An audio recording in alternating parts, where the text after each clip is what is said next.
Well, hello, everybody. It is way too late for this nonsense, but I suppose it's almost 2 in the morning back in Minnesota. Just a wee 1 a.m. here in Denver, but I'm Andrew Dukowitz from Zone Coverage. Chronic is the first comment, so congratulations, Chronic 420. You'd think you'd be asleep already with that username, but it's fine. I'm joined by Ryan Eichten from Canis, Hoopus. How's it going, man? I was in Denver on 420.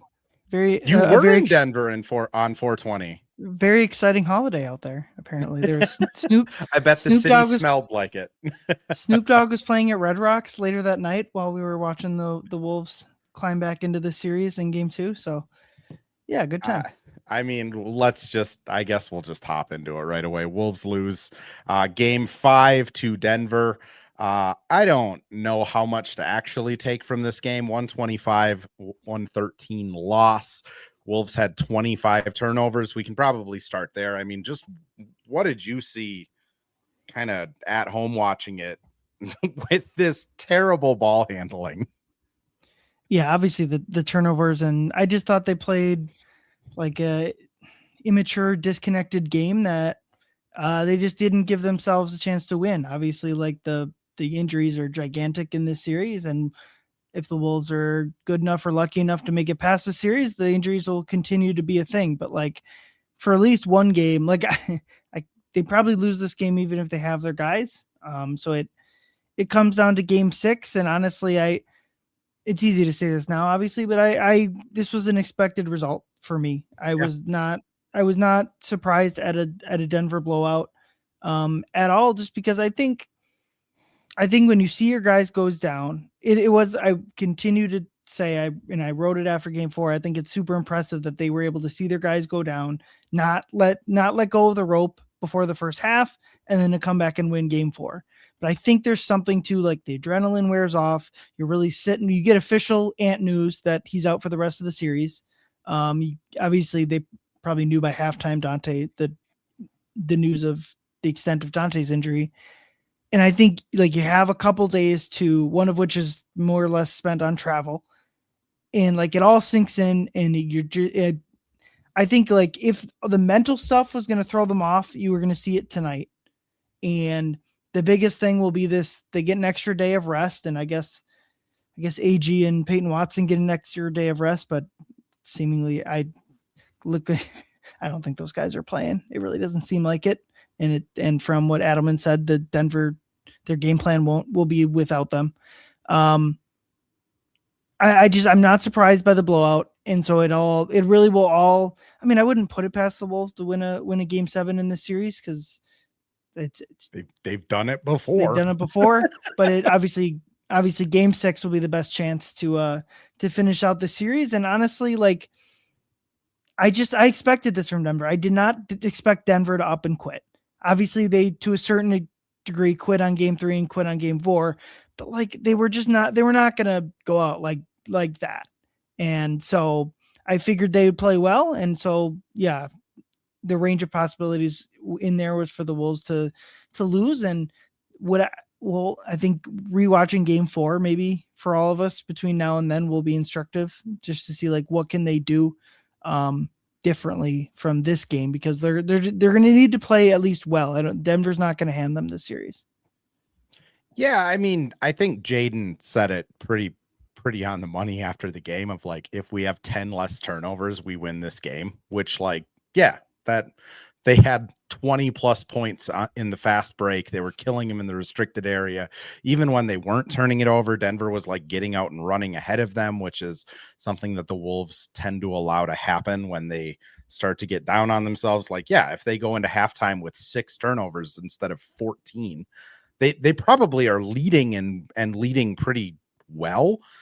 I guess, like, it's always weird, like, watching the game in live time when you can't like pause it and rewatch things on the TV, which first world problems, I understand that, but like the general vibe of like the team after the game was like Denver really didn't do anything different. They were more physical, but they didn't like change anything.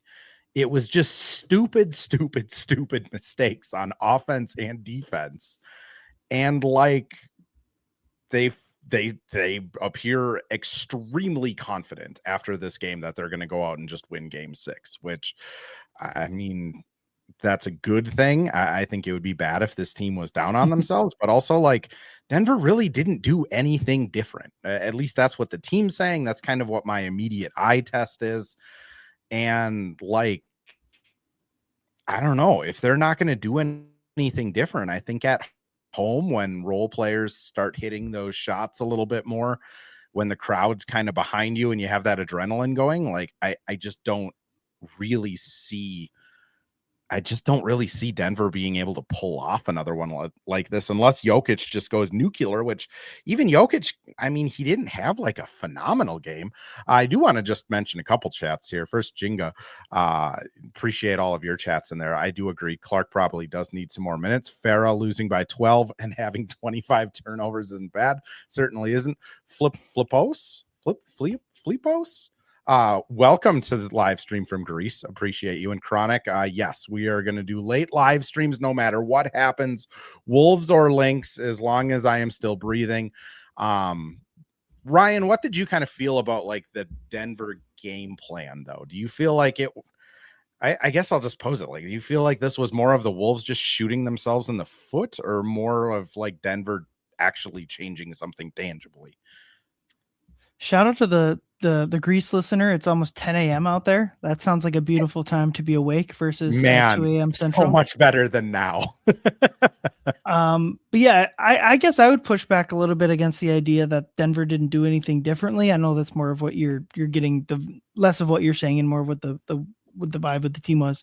I thought this was by far Denver's best game, better than game 1. And they just played with like, they look like a team down 3-1 at home in game 5. I should go look at like the historical stats, but my guess is that home teams in game 5 down 3-1 win just a giant. I would guess it's over 90%. Yeah. And that doesn't guarantee that the Wolves will win game 6 or the series, but I am not really, this game didn't change my opinion of this series very much, in the sense of that I didn't, the minute Ant is ruled out for the series, like, it was never going to be easy. Like, the Wolves are going to have to play extraordinarily well to win this series. And now they're somehow they're underdogs in the series again. If I had money to put on the game, obviously, or on the series, like the Wolves at plus odds makes a lot more sense to me. I think game 6 will just be a total toss up. I think there's a reason why the Denver didn't beat the Wolves either 2 times in Minnesota, but like ultimately though, and this is the bummer of it all, if Denver plays like they should, they're going to win this series. If Denver plays even like 90% if Denver plays their best game, they're going to win this series. And that's a bummer. Now, they've played that type of game once, and it was the game that they needed at home, where especially guys like Spencer Jones, like that's the exact type of guy that plays well at home in a series. No, like he was awesome tonight. No shade to him, but like that's the type of guy that on the road give in the him a playoffs little bit of shade. Like, role players play better at home. Like it. Yeah, but Jinga says he has 102% true shooting. That's obnoxious. Yeah, he had a good game. It's not to ding him for the road performances. I would more give credit to the home performances in that sense, but.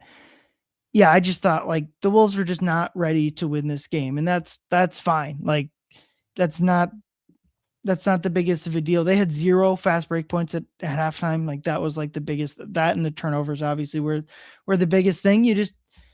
Denver played with that huge advantage, and even I thought like the Jokic Murray 2-man game was at its best as it's looked in the series. There's still a couple shots from Jokic where it's just like, man, that feels like that goes in way more often, but then he also hits the 3 at the end of the half. I thought that ended up being a big shot where the Nuggets roll in the third quarter. The Nuggets were the best third quarter team in the NBA this season, and like this is the type of game Denver usually wins. Like the game score obviously may be a little bit closer than the third quarter ended up being, but yeah, the Wolves are going to have to play well to win this series, and that's how I felt after game 4. I know a lot of people like, oh, this one's over. And if Ant were healthy, I would obviously feel that way. But he's not. And as much as I think like this is a type of performance from a lot of these guys, especially Jokic defensively. It's just like, where was this?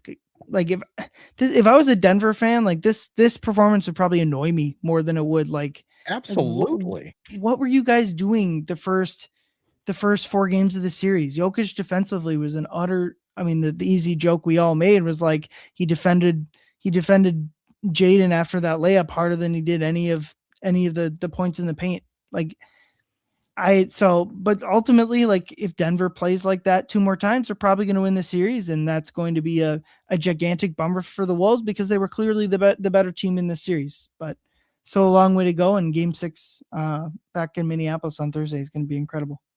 Oh, it's going to be a vibe. And like, you're right. Like if the Nuggets play to their potential, they just have more talent than the Wolves at this point. Like the Wolves probably have the 3rd best player in the game now. I mean, I think Jokic and Murray are probably 1, 2, and then you can probably make an argument for Julius or Rudy at 3, 4, and then it kind of goes down from there. But like when you have the 2 best players in the Wolves series, have 3, 4, 5.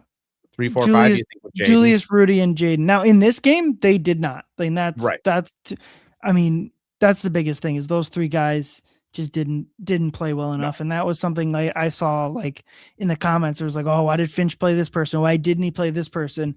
And I guess fair enough on whatever you want to say, but like ultimately, like their best 3 guys didn't play well enough in this game, as they, I'm sure, said so at the media things you attended. So like I that's kind of been the push and pull this whole season is like there's fair criticism of Finch as there is. I think for a lot of this regular season, Finch did not do a good job.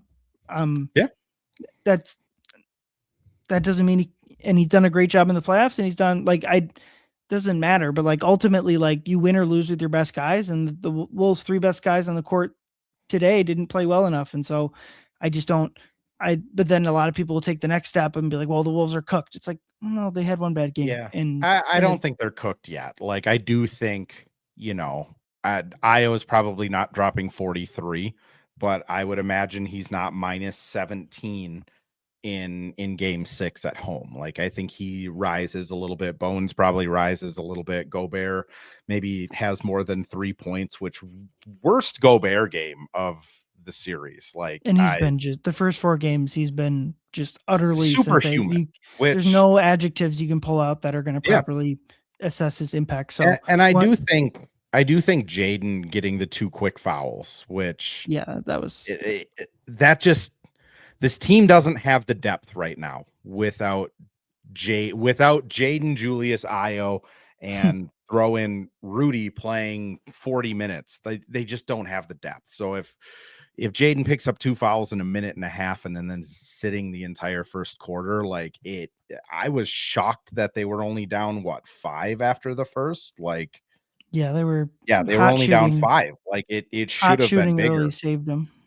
But then you look at Jaden does come back in and he's kind of struggling, picks up 3rd, 4th foul. Like it has 4 turnovers, which is super uncharacteristic for him. Like I think this is just one of those games where if I'm Finch or if I'm on the team, you highlight some of the defensive things that they might have changed. I do think they were a little heavier in the gaps. They were a little more physical with Mike and Jaden bringing the ball up, where they were just kind of bullying them in the kind of around that 2/3 court line. But you show that stuff and then it's just hey, we got to get back to what we're doing good, which I mean, they can beat this Denver team. This is a very flawed Denver Nuggets team. I think the other thing I'll just bring up is and I want your thoughts on it, because there was quite a few people that tagged me and Finch needs to stop playing Mike Conley. And there's 2 things. Mike did not play a single minute in the 4th quarter, and Mike was pulled at the 7:56 mark in the 3rd quarter and did not return. I mean, Finch made the adjustment. He just chose to go with Bones over Mike Conley. If you're going to critique Finch on playing Mike in the first half, Mike had the third best plus minus and was responsible for 15 points, which was second most on the team behind only Julius. 4-point scoring, 14 points, 4-point scoring, 10 points off assists.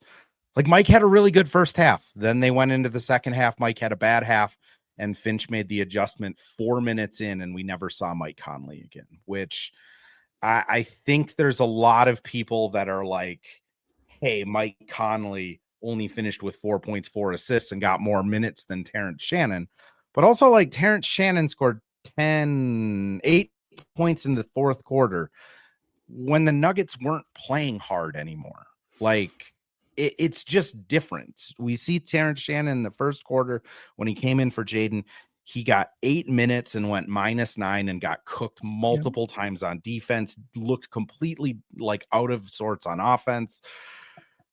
Like it's easy to point at a box score and be like, this is the adjustment. But like the reality is like Finch played that right. Now, if you want to say like Jalen Clark should have gotten more minutes, like JC was awesome when he got his time at the beginning of the fourth quarter. Like that I'll hear out. If you want to say like we needed more Bones, who was like pretty good in the second quarter, I'll hear that one out. But like, just like saying, hey, we need TJ in there because he had 3 good minutes in garbage time in the fourth quarter is just a really not a good argument in my book. But Ryan, what's your thoughts? Yeah, I think this is like the stuff that they're going to have to grapple with without both Anthony Edwards and Dante DiVincenzo, because I don't disagree with like any of the. I mean, it obviously goes back to like what I said before. They got no shot if their best guys are going to play like this. But like not starting Mike, I don't necessarily even disagree. But then like who is the replacement? Because Bones scored a good amount, but there was a lot of poor defense in there, and he also had 3 turnovers. Should they play Jalen Clark more? He was the little late flurry they had to like make the scoreboard look respectable, and they were down 10 and almost had a steal that ended up in a Christian Brown 3 that kind of salted the game away. But like without Ant and DiVincenzo, you're really light on shooting, and playing Jalen Clark is only going to make that worse. Kind of same goes for Kyle. Real quick, Jalen Clark plus 13 in that fourth quarter. He took 1 shot and bricked it. Like, yeah, and so continue though. Like, just the context matches what you're saying. I'm not saying like don't give him a shot. I'm just saying like these are the potential pitfalls. Slow-mo, I thought Kyle Anderson was pretty darn good in this game, especially in a stretch where like they just weren't getting any good shots, and Slow-mo is facilitating that. But he's going to have the same shooting problems with the lineup that lacks shooting.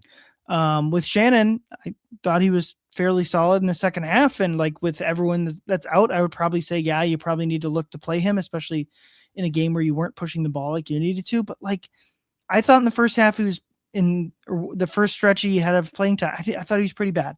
And it reminded me of all of the poor stuff he's done this season. And I think a little bit people have, I don't know. He just falls in. I don't see it with him. I don't see what people are clamoring for. Yes, the version of him in the West Finals and in Summer League, that guy would be awesome on this team. That would be a player that, I mean, that's basically you're describing Ayo Dosunmu. Like, but he just hasn't. He hasn't been that the entire season, aside from the last 3 games of the regular season. And I'm not saying you don't play him because the rotation kind of necessitates you to give it a try, but like there's a lot of his box score looks good because of the end of the game, and that's not insignificant. But like I thought in the first half he was like just slow to make decisions, not attacking the rim enough, taking an ill-advised 3-pointer. And then the defense to me is the biggest issue. And that's what, when we have asked like Finch, like why doesn't Terrence play? I couldn't for the life of me remember when this is season 1, but Finch went on like a multi-minute explanation of like, he's just basically, he's not defending well enough. And so that in a series like this, I just think that's untenable. And then Naz Reid only plays 24 minutes, but like, I mean, there's a rolled ankle in there too, but like he just hasn't been good enough either. So it's like, I don't know. that's my breakdown of it. But ultimately, it's kind of like you throw your hands up and you're like, well, just Yeah. you need to find 5 guys that are going to play better than they did tonight. I mean, that's kind of where I'm at, is like there's no bad idea in a brainstorm, but the like revisionist side is the part that bothers me, where it's like TJ had a good 3 minutes in the fourth quarter. He should have been playing the entire game. And it's like Denver wasn't playing hard in the fourth quarter. Like, it is what it is, right? I tend to think Finch coached a fairly good game tonight. Like you said, putting Kyle in there and letting him run a bit of the offense. Julius was able to get himself going a few times. But like, if Jaden's like throwing the ball away on a fast break, there's nothing that like coaches can really do with that. Like, that's just like Jaden. You can't do that. It's going to be really interesting to see what they do, because like TJ can give you that scoring pop, but like you said, the defense was really bad. Again, -9 in 7 minutes in the first quarter, goes 1 for 3 shooting, has a turnover, looked lost on defense. Like, that's just, I don't know how you, like, if you see that and you're Finch, I don't know how you'd go back to that in the second quarter or even in the third quarter, which is why I think he went to Jalen Clark and started playing Bones and Io, which, that, again, to your point, that's the reality of this team right now. There isn't going to be a good option. Ryan, I'm going to throw us over to a break here quick. When we come back, though, I do want to talk Jaden, just Jaden's night in general. Well, hello. Thank you, Livestream Andrew. This is Ad Read Andrew. And today we have Firehawk Construction and Remodeling, the presenting sponsor for the Missing Links podcast. Firehawk Construction and Remodeling strives to inspire people to follow their ideas, working with respect and understanding to create a quality, tailored result. Firehawk Construction and Remodeling, located in Blaine and serving in the North Metro area, is here to help you with your building and remodeling needs. I can say personally, thanks to Firehawk Construction and Remodeling, I have a beautiful deck in my backyard, and countless projects that I started, they finished. Get started on your new deck or remodel today by calling Isaac at 763-710-5686. And we're back with another ad read, this time for Pence Homes, the presenting sponsor of Hitting the Hardwood Network. From the best tools and technology to transparency throughout the entire process, Nate Pence and the Pence Homes team is the top choice for buyers, sellers, and is proud to support you and your home ownership goals. Get started today by calling 612-308-1122 or by emailing info@pencehomes.com. So let's just talk Jaden McDaniels, because he calls out every defensive player every player on the Nuggets by name, says they're bad defenders, then promptly cooks them. Doubles down on it by saying I said what I said, then cooks them in game 4. And I like being at Ball Arena. That was the loudest boos I've heard for somebody outside of Jimmy Butler. Like, when they'd show General Soreness on the Jumbotron and like all the fans would go absolutely crazy at booing him. Like, that's the type of heat that he had, which I don't know. I like, maybe Jamal Murray after the water bottle incident was getting that type of heat as well. But like, I was like really trying to rack my brain of like, has Denver ever had a villain like this? Yeah, I don't. What did articulate to me what Jaden did wrong, or Nothing. what? He was honest. Especially articulated to me where he was wrong. I know there's plenty of people that want an explanation from Jaden on why Denver people are bad. Those same people could have come to the game today and asked that question if they wanted it. But you want an explanation of why Jaden thinks they're bad defenders? The 68 points in the paint they scored in game 3 are why. Like, yep. Whatever, man. Like, also the Jaden layup at the end of the game. Like, I mean, you can look back through my tweets. That is something I truly appreciate. Like, if people aren't going to play defense through the end of the whistle, like through the end of the game, you should punch it on them for like try and get 8 extra points. Like, try and steal the inbound after you dunk it. Like, I hate the unwritten rule of like you can't score after you have a blowout win. Like, no, they're so lucky scoring. to pull out what we all know he wanted to do. Oh yeah, he wanted to do the old, I believe it's called the Slim McNasty off the bounce. Correct. Which that is what he wanted to do, and he didn't because he's a sportsman.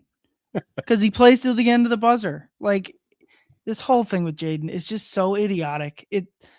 I get this is the first time the crowd has seen him since those comments. Like, obviously they came after game 2, but like I thought the Denver people that were like rubbing it in the Wolves' face are such front runners.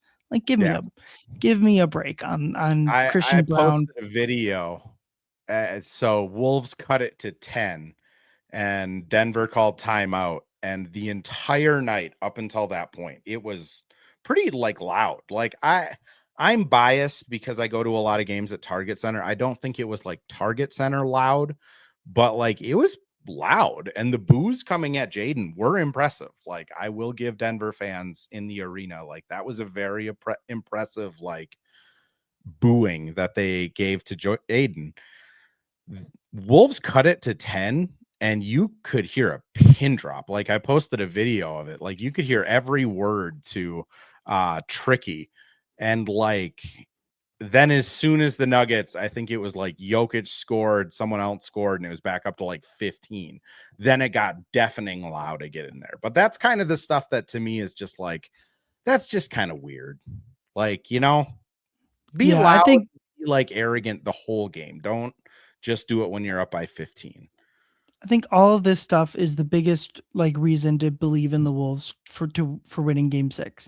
It's that in all 3 games that the Wolves won, they punched Denver in the mouth as happens in playoff games, and not a single time did Denver respond. And in this game, and to a lesser extent game 1, the Wolves never really landed a punch, especially tonight. Like, this was just a Denver game right from the beginning. And I just think that, like, if you get to game 6 and the Wolves with the crowd going and all that stuff, if they throw a punch early, that they might just, like, that adversity as it was in games 2, 3, 4 will just be too much for them to overcome, because like them celebrating at all, given their performance in the last 3 games, is flabbergasting to me. I don't get what their coach is doing in these post-game media sessions. He seems really off-putting to me. I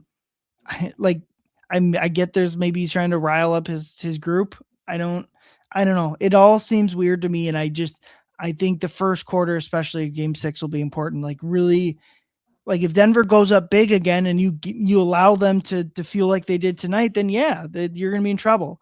But like, really from the start, they need to just absolutely wall up this team, because they will fold.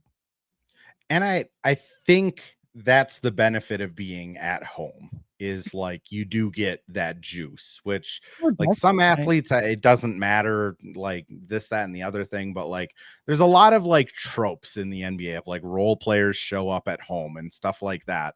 And the reason they're like sayings is because it just consistently happens. And I mean, if the Wolves come in, they have juice on Thursday and they get out running and they're just jump out to a 12-point lead, like, I don't know what Denver does. I will also agree with you. Like, the 2 press things I've gone to with their coach, he just seems really dismissive and like combative, which, like, Finch has his moments where he's a little surly, right? But I don't think he's ever like dismissive. Like, even if it's a dumb question, he'll humor it and like give the best answer he can. Like, Adelman just, I honestly, if they lost this game, he might have lost his job to like tomorrow. They booed him too, didn't they? What's that? The crowd booed him too, didn't they? He got booed. The entire Nuggets team got cheered, and then he got booed. That's not a good sign. It's just, I think the one thing that makes me nervous for game 6 is that Jokic hasn't had that like 55-point game that he has pulled off against Rudy in the past. And again, like, he had a really good game, like triple double. I think he scored like 30 on, I don't have the box score up in front of me anymore, but he had like a really 27 efficient points, 27 points, 16 rebounds, 12 assists, 14 3 shots turnovers on 15 shots. So on 15 shot, like a really good for a normal superstar game. But like, we've seen Jokic put up 50-point triple doubles on this exact team. And that's what gives me pause for saying like the Wolves are going to do this in 6. I do think, like, even if it goes, I don't think, I'll phrase it this way. I don't think this current iteration of the Nuggets can beat even this diminished Wolves team 3 times in a row, which, take that for what you will. Maybe that means they're going back to Denver and the Wolves pull off a miracle, but it's just, this team hasn't really shown any consistency that it can do that, can they? yeah, I think, here's how I'll phrase it. There's nothing that the Nuggets have shown in this series that they can play like this 3 times in a row. Yeah. But if they play like they did tonight 2 more times, then they're going to win this series. And that is only because of the guys that the Wolves are missing. And I think there's a fair reason to be confident about the Wolves winning game 6. But I think I'm very much like, I get told this a lot. I feel like it's like, well, don't get your hopes up. Right.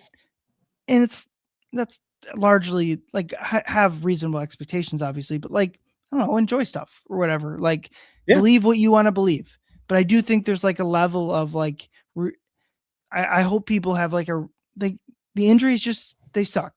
It's really a big bummer. And obviously, like, you really, really hope that the Wolves can pull out this series and that Ant has the best possible injury news moving forward. And you can get him back at a proper time in the second round that gives you a chance to win that series or whatever. But like, unfortunately, there's a greater than whatever percent chance that like the injuries just tank their season, and that'll have ramifications for multiple seasons to come. But for now, you just hope that they can pull out game 6 and overcome that, but maybe not. That's the fun of it, I guess. It does suck that like this season, like, for all of the weirdness the regular season had, like, up until Dante and Ant got hurt, like it did start to kind of feel like this team might be able to run the gauntlet and do something. Can we touch on what Finch said, what you're kind of alluding to here, what Finch said after game 4 about, like, so I was sitting in the back of the press room. I wasn't really asking questions. I was working on a piece, but like, Finch goes, like, what we've all felt, I feel like what we've all said, like, this team just did not give 2 rips about the regular season, and they're like, they'll be different in the playoffs. And he was like, well, in game 1, it'll be, or in game 1, it was no different. And that's what I felt too. Like, my recap of that, they lied to me. They lied to us. They lied to, that's like, they lied. And that's like the royal us. They lied to all of us, media, fans, everyone. And they did. Past this first quarter of game 2, they did what they said. And so I think I like wrote it down in my notes. That's something in media day for next year that I'll want to ask, is basically like, is that like, in retrospect, is that an unacceptable thing to have happened, that like you as a coach admitted that? So like, that's all. We know this team is really good. So if the injuries do tank it, like, that's a big bummer. But there is part of me that's like, they did, in a way, they unfortunately did it to themselves. Now, if Ant hyperextends his knee, like, I don't know, it's a tough situation that it's going to be hard to like. That's kind of my point. It's going to be hard to like. My point is like, go Ryan. It's going to be hard if they do lose this series because of injuries. It's going to be hard to like, big picture, know what this season is. But yeah, go ahead. I mean, that's kind of my point, is like, they kind of said the quiet part out loud finally, of like, you lied to me. You said you'd have it. You'd turn this on game 1. You didn't. And then they did. And for Mhm. 2.5 games when they turned it on, that's a title team. Like it just was. Like Dante before his Achilles, I mean, those were maybe the best 2 games of his career, game 2 and 3, like just with the Wolves and like being consistent. Ant was looking weird, but like had a good game too. They basically won game 3 without him and with Jaden in foul trouble. Like it looked like, oh gosh, this team really did just have the switch. And then it's just kind of taken from them. You know what I mean? Like Dante tears his Achilles, done for the year, and hyperextended knee bone bruise, done for at least probably 2 weeks. And it's just like, I think for like how this team will get remembered, it's just like you said, it's going to be incomplete because we're never going to know. You know what I mean? Like we'll never know what it could have been if they did turn the switch on and there was no injuries, which that's part of sports. I get that, but also like it's so frustrating because like when we're looking back on this team, I'll remember it far more as how frustrating and kind of immature they were during the season than I will the 2 playoff games that they turned the switch on, especially if they lose to Denver, right? Yeah, I think what should be remembered is what happened in game 4. And Yeah. we've said at this spot, they're not dead. They can absolutely win game 6. And if you can get to an inexperienced San Antonio team and blah, blah, blah, blah, blah. But like we have to at least admit that the road there is the margin of error is nil. But game 4 is special. And that's kind of what I like. You mourn the injuries, but like, that's like peak sports right there. Like Yep. even if Denver has no shit talking rights, kind of similar how the Wolves. I don't think any of us fans really said crap to the Warriors. People are like, there's just nothing to say. Like their best player got hurt, and the Wolves played how they did. Like I think Wolves fans would have loved to rub it in Jimmy Butler's face, right? Yep. But I don't see like any of that last year. Like Curry went out, and it was just kind of like, all right, well, it was we'll take it. it was what it was. You play who you get assigned. So I think that's the bummer. And I think even something, there's a good chance that like even if they do win this series, they never really. I mean, look, Ant played 1 good quarter in this entire series, and that quarter won them game 2. But like, look, there's a half decent chance that if you snap your fingers and make his left knee all better, that his right knee, like, it was still bothering him. So like, I don't know. It's kind of already a bummer. And it's like some of the basketball series you want your team to win because you see the future. Like you see, oh, we can beat this team. We can beat the next team. We're trying to win a title here. And I think this series for me is more about, I mean, there's a small part of me that's like, that I've said, you get healthy, whatever, but like, this is about really finishing off a series that'd be fun to win for the sake of winning it in and of itself, to eliminate a Denver team that has annoyed you so much.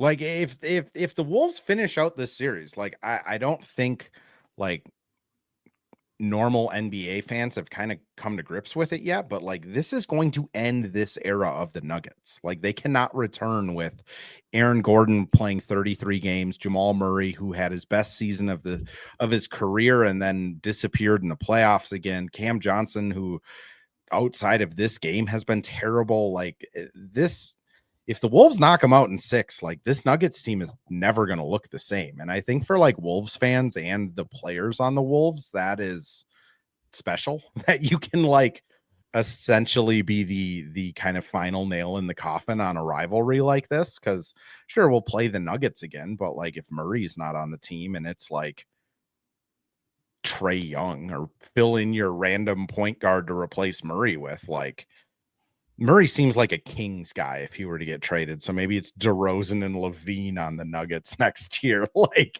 that's now you're just being mean. Gonna be fun. And like I will say there is there's a really good chance that Ant is like back for game 4 in San Antonio or game 4 at Target Center. And like if the Wolves can steal 1 and then you're playing game 4 at Target Center and Ant's healthy, Like, you can talk yourself back into this real quick, but it starts with taking out Denver, which uh, it's just such a weird series because I did not. I mean, I picked the Wolves to win this one because I was just like, they're going to do it once, right? Like, they're going to do it to one team and then bow out because they just haven't been consistent. But they were so much better than Denver before the Ant injury and even before tonight, which I think that's been shocking. How about you? Yeah, I mean, I obviously picked the Nuggets in 7, and that pick is it might happen, but I'll be Still in wrong. play. But I'll be wrong. Like, that's not what's going to happen, and um, it's just. But like I said, like I felt like this, like them getting through Denver was an if once Ant got hurt, and like I agree with you, like getting Ant back for Game 4 would be really cool, but like there's a non-zero chance like they go down 3-0 before it happens, and Yep. like that would like so it's I don't know. I'm trying not to throw cold water on it because there's no need to, but like I don't know. It's just it's gonna be tough, and I think for me, I'm trying to focus on this series, right? Like Mhm. what we know, what we have this series, and if they make it through or don't, then we can do the retrospective or the previews. But like what we know right now is they're up 3-2.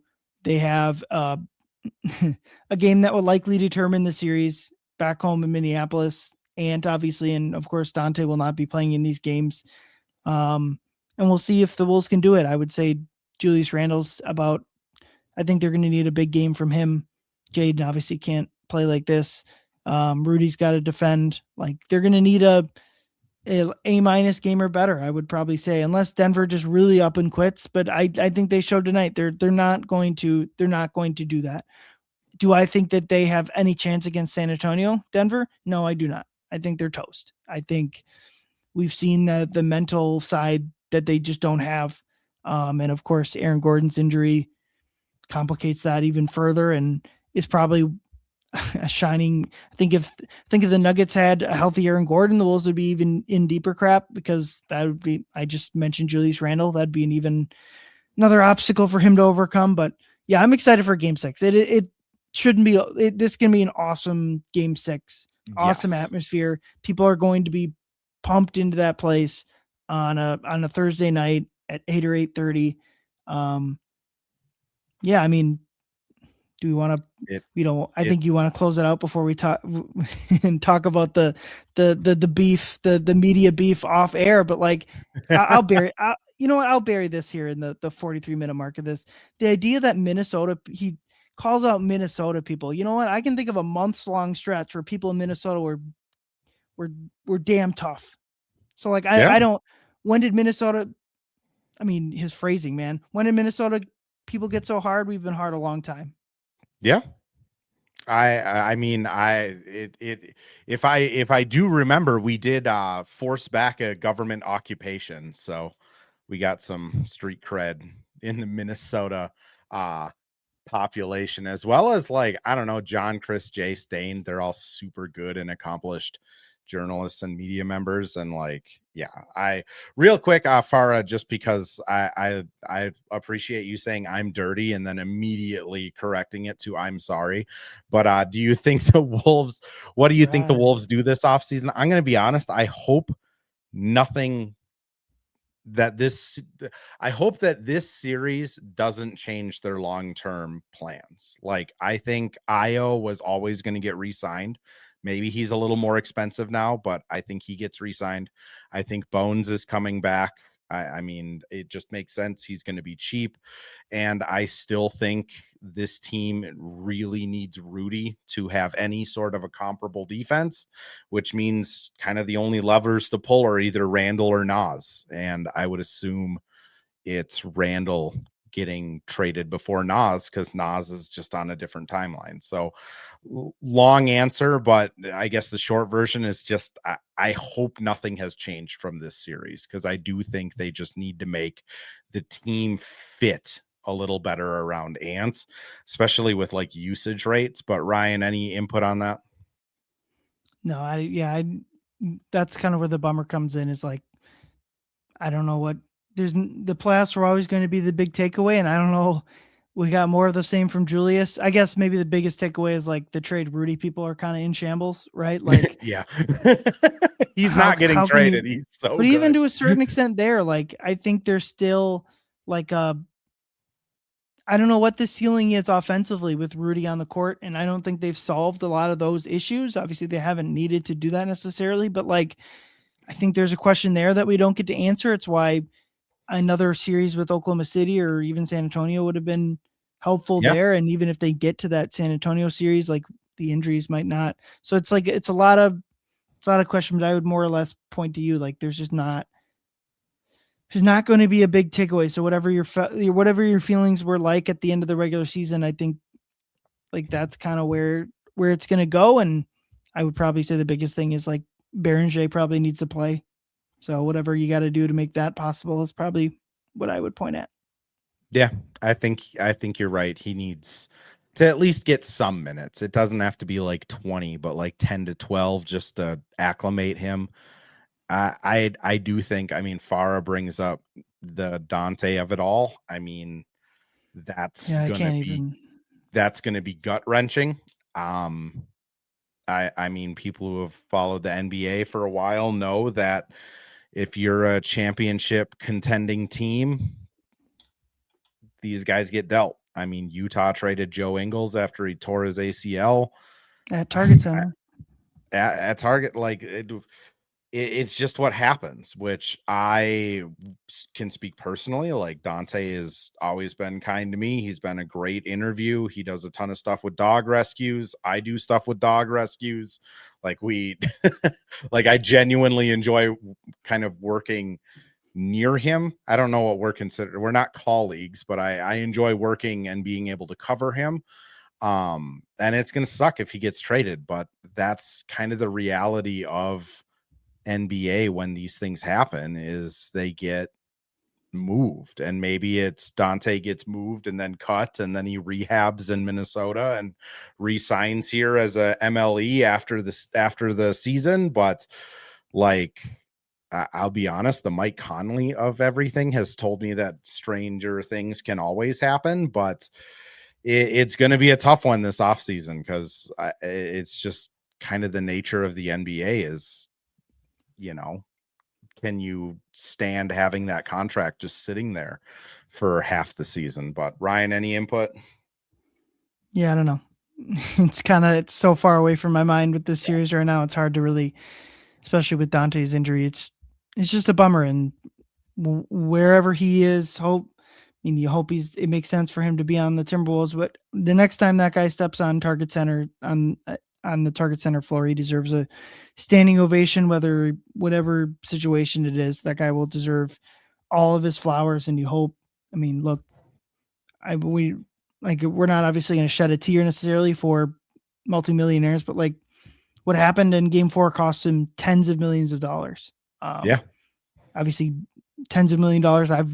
I'd much rather have in his hands than whatever billionaire or corporation or whatever, right? But like, it's a big deal, and I mentioned it on my show. Like, if you go look at Jay Wright's Twitter, he sent out a picture of Dante's son sitting on the floor with a former teammate of his at Villanova. Like, these people are real; they have real lives, and so Dante's life, like, you think you care about the Timberwolves? Like, these are these people's jobs. Like, it's just a bummer for him. Like, even if the Wolves do go on a run from him from here, like, he's already done that. Like, that's going to be bittersweet for him. Like, he already won a title. He's been injured on a championship team already.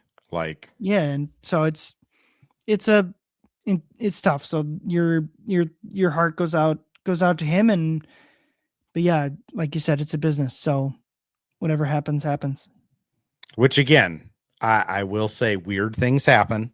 I'm not going to sit here and say like it's 100% sure he's just traded and gone. I just, like, realistically that tends to happen quite a bit. And I mean, the Joe Ingles situation, he gets traded to Portland for the rights to Nickeil Alexander-Walker, who was then traded to Minnesota a year later with Mike Conley. Seriously? Nickeil was Yeah. in that really? Nikhil got traded to Portland, never suited up for a game, and then got dealt to Utah. And then Joe Ingles was promptly bought out by Portland and signed with rehabbed the entire season and then signed with Milwaukee. So like there is a chance that like Dante is back here, even if he gets traded. But Ryan, to your point, like it could not have come at a worse time for him, like contractually and just like, man, dude's such a good guy. Like it just sucks. Anywho's, we've been like downers enough already today. Ryan, where can people find you? Plug your lovely podcast, please.